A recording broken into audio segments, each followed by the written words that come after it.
আসসালামু আলাইকুম সম্মানিত ভিউয়ার্স, সকলের প্রতি আন্তরিক শুভেচ্ছা ও শুভকামনা রইল। ভিডিওতে আপনারা যে চিত্রটি দেখছেন এটি খুলনা আধুনিক রেলওয়ে স্টেশনের সামনের পার্কিং চত্বর। এই পার্কিং চত্বরটি দুইটি অংশে বিভক্ত। একটি হচ্ছে মালামাল আনা নেওয়ার জন্য, এখানে যে ছোট ছোট পরিবহন আসা যাওয়া করে তাদের জন্য বরাদ্দ। আরেকটি হচ্ছে যাত্রীরা আসা যাওয়া করার জন্য, এখানে যে ছোট ছোট গণপরিবহন আসা যাওয়া করে যেমন রিক্সা, অটোবাইক, সিএনজি ইত্যাদির জন্য বরাদ্দ। এই আধুনিক রেলওয়ে স্টেশনের অফিস ভবনটির নিচতলায় যে অফিসিয়াল চত্বর, এখানে রয়েছে বেশ কয়েকটি টিকিট কাউন্টার এবং একটি তথ্য সেবা কেন্দ্র।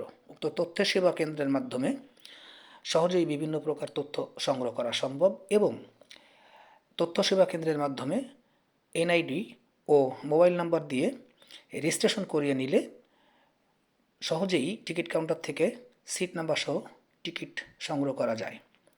এখানে রয়েছে পর্যাপ্ত বসার ব্যবস্থা, একটি ক্যাফে, একটি ওয়েটিং রুম।